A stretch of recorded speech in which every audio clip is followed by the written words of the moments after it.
देश का प्रधानमंत्री गैस के संकट के इस समय में किस गुफा में छुपा हुआ है, पहले उसको निकाल के लाइए।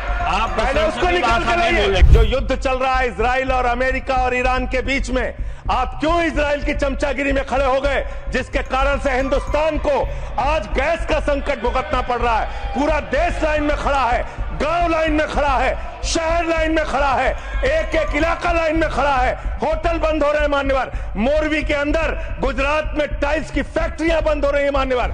गांव का मौसम गुलाबी है, तुम्हारी फाइलों में गांव का मौसम गुलाबी है, मगर ये आंकड़े झूठे हैं, ये दावा किताबी है। माननीय सदस्य श्री संजय सिंह, 9 मिनट्स। धन्यवाद मान्यवर। आपने ग्रामीण विकास जैसे महत्वपूर्ण मंत्रालय के विषय पर मुझे अपनी बात कहने का मौका दिया।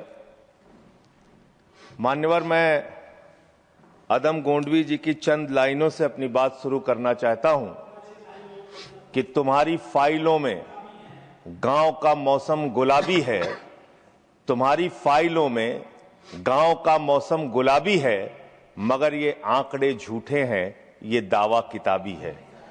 सर, भारत की सरकार ने जब विकसित भारत की कल्पना की है तो उस कल्पना के तहत गांव को कहां रखा है, आपके माध्यम से ये देश को मालूम होना चाहिए।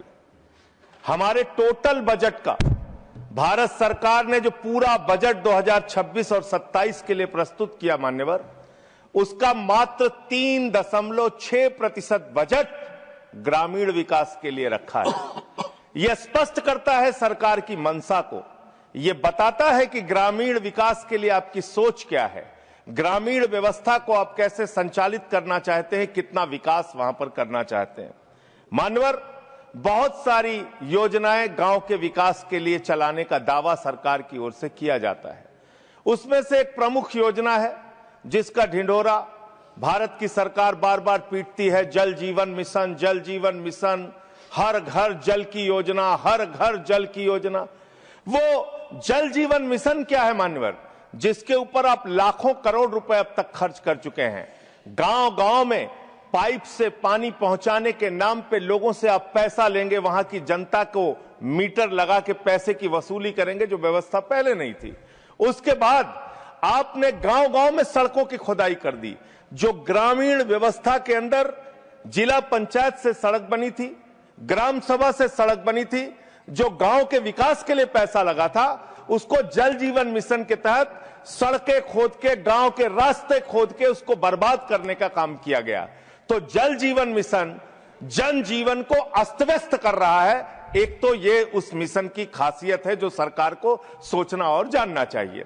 दूसरी बात मान्यवर, मेरा तो कहना छोड़ दीजिए, भारतीय जनता पार्टी के एक विधायक है ब्रजेश राजपूत जी, उन्होंने उत्तर प्रदेश के सरकार के मंत्री का घेराव किया। मान्यवर, अरे मान्यवर, देश का सबसे बड़ा राज्य है, उसी राज्य से आप भी आते हैं, हम भी आते हैं, उसी राज्य से आप भी आते हैं, हम भी आते हैं। तो अगर एक भ्रष्टाचार के मामले में कोई जानकारी आपके माध्यम से मैं दे रहा हूं तो जानना चाहिए मान्यवर आपको।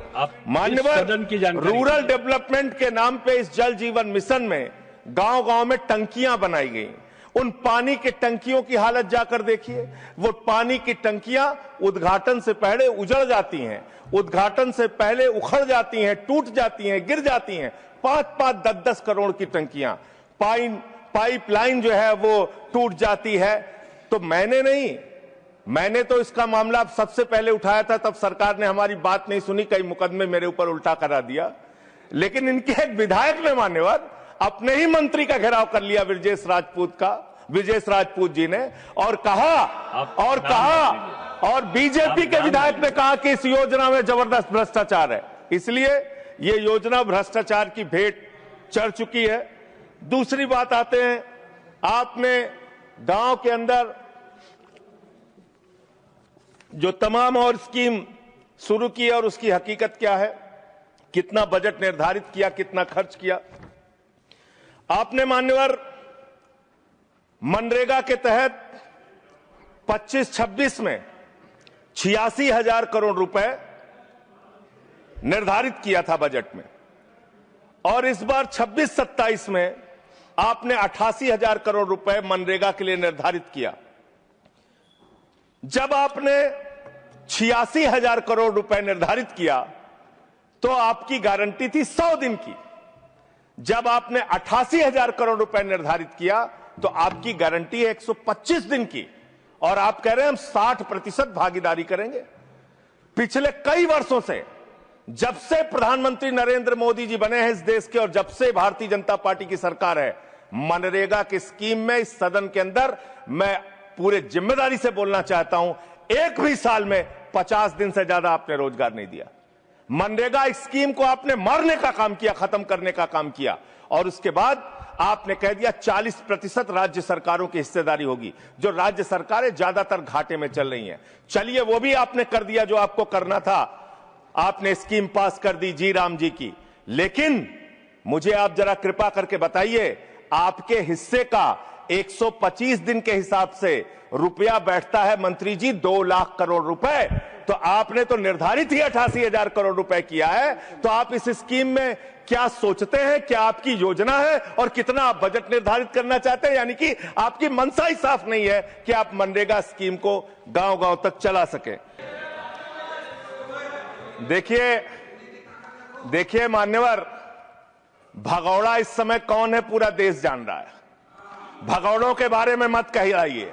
देश का प्रधानमंत्री गैस के संकट के इस समय में किस गुफा में छुपा हुआ है, पहले उसको निकाल के लाइए। पहले उसको निकाल के लाइए। प्रधानमंत्री किस गुफा में छुपे हुए हैं? मंत्री के बारे में आप हमारे ऊपर टिप्पणी कर रहे हैं, का प्रयोग नहीं करेंगे। आप हमारे ऊपर टिप्पणी कर रहे हैं, ये आप हमारे ऊपर टिप्पणी कर रहे हैं। पूरा देश गैस की लाइनों में खड़ा है, यहाँ पर प्रधानमंत्री गुफा में छिपे हुए हैं। प्रधानमंत्री को निकाल के लाइए, प्रधानमंत्री को निकाल के लाइए। मुद्दों पे बात नहीं करेंगे। मान्यवर, बात करते हैं ग्रामीण विकास की, आप बात कर रहे हैं। उज्ज्वला स्कीम के तहत 8 से 10 करोड़ सिलेंडर गांव में आपने बांटे हैं, और 10 से 11 करोड़ सिलेंडर के कनेक्शन लोगों ने अपने आप से लिए हैं। 21 करोड़ सिलेंडर के कनेक्शन गांवों में हैं। मैं आपके माध्यम से इस सरकार से पूछना चाहता हूं, मध्य एशिया के अंदर जो युद्ध चल रहा है इजराइल और अमेरिका और ईरान के बीच में, आप क्यों इजराइल की चमचागिरी में खड़े हो गए, जिसके कारण से हिंदुस्तान को आज गैस का संकट भुगतना पड़ रहा है। पूरा देश लाइन में खड़ा है, गांव लाइन में खड़ा है, शहर लाइन में खड़ा है, एक एक इलाका लाइन में खड़ा है। होटल बंद हो रहे हैं मान्यवर, मोरवी के अंदर गुजरात में टाइल्स की फैक्ट्रियां बंद हो रही है मान्यवर। आपने क्या हालत की है? आप राज्यों के साथ न्याय नहीं करते, आप ग्रामीण व्यवस्था के साथ न्याय नहीं करते। आपने बनारस के अंदर 4200 एकड़ जमीन वहां के किसानों की जबरन कब्जा की।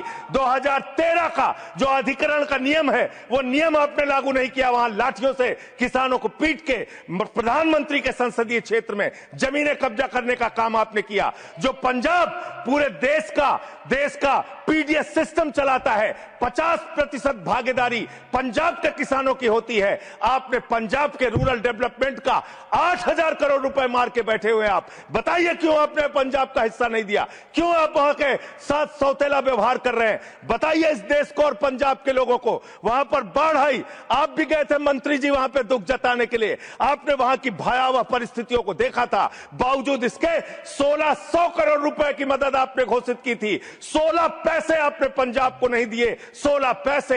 यह आपकी दुर्भावनापूर्ण नीति है जो राज्यों को भुगतनी पड़ रही है, जो देश को भुगतनी पड़ रही है। और ग्रामीण विकास के नाम पर आपने इस देश के गांव में रहने वाली जनता को लगातार धोखा देने का काम किया है, लगातार उनको ठगने का काम किया है। चाहे वो आंगनबाड़ी की स्कीम हो, आंगनबाड़ी की कार्यकर्तियां, हर काम में उनको आप लगा देते हैं, लेकिन आप उनको पैसा देने के नाम पर आपको हंसी आएगी, हंसी आएगी, हंसी आएगी।